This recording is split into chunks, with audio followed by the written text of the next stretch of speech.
Morning, I'm Teoh, obstetrician, gynecologist, and fertility specialist. If you wonder what this is, it's not the tail of my dog, it is my new microphone. Got a few updates today.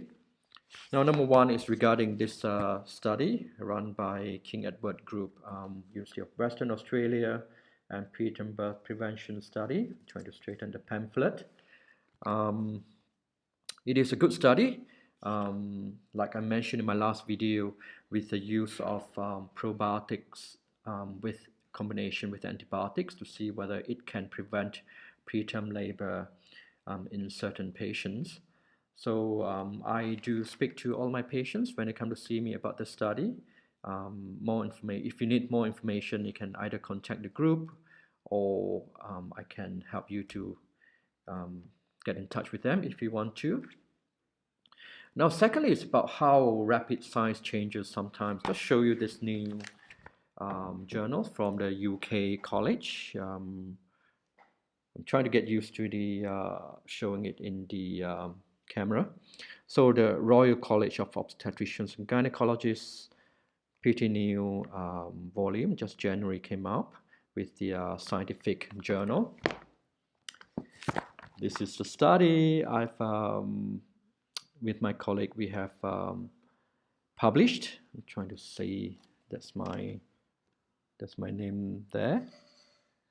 Basically, to cut the story short, we were looking at management of patients who has gone through IVF and treatment. We also look at ways to support pregnancy with previous miscarriages or fertility treatment. Now, we spent many months last year in writing this paper, just been published in print right now, online a bit earlier. End of last year, it was published online. In the table, we talk about the use of, I'm not sure you can focus here, there's a word there, progesterone. So we were waiting, we were looking into the science research as a backup of our recommendation.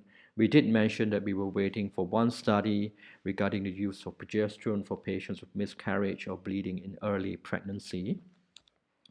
That time we mentioned, look, we're still waiting for this study results. We can't, at the moment, we don't routinely recommend from science background to patients to use progesterone to prevent miscarriage. But as you know, in my last video a few weeks ago,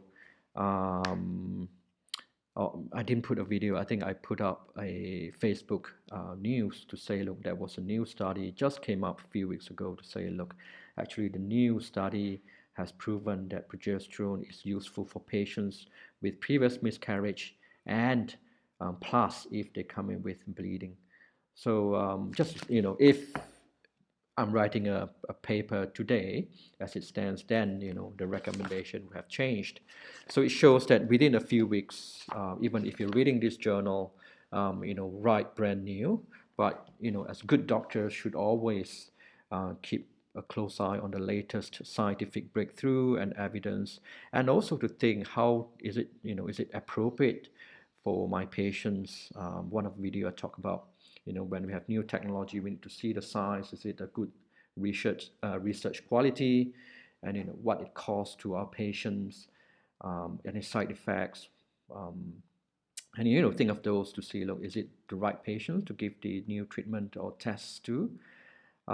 Yeah, science is fluid, things changes, and hopefully all doctors should keep a very close eye on the latest development.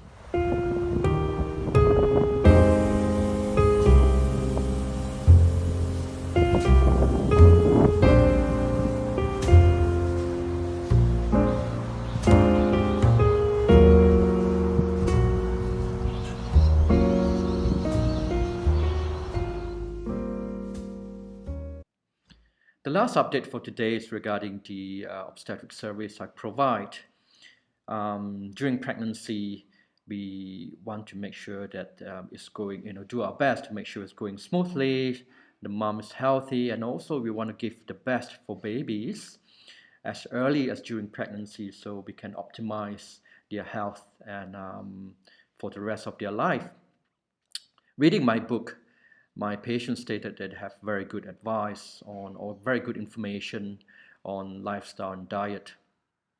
I think the service can be further improved, um, as I often speak to other team members like physiotherapists, and also an dietitian, for example, during writing my book and also for looking after my patients.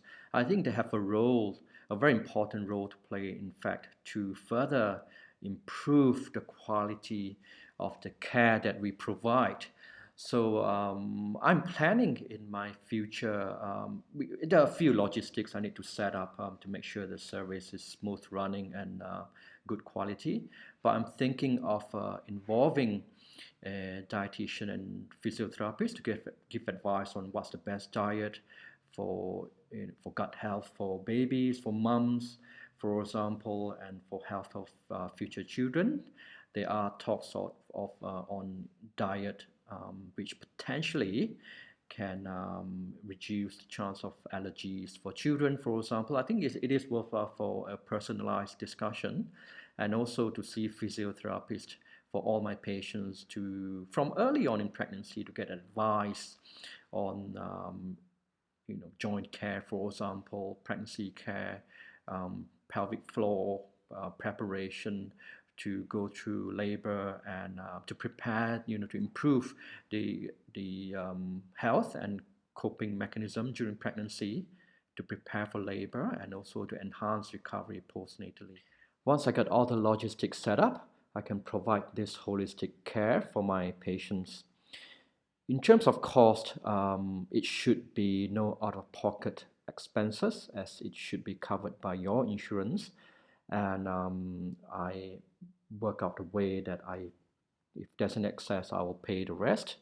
So it'll be part of the management of my patients. I try to avoid the word package, but I think it would be a holistic care for as part of the nurturing pregnancy care. All right, tell me what do you think about this service. Hopefully it is fully set up within the next month or two. Okay, bye bye for today.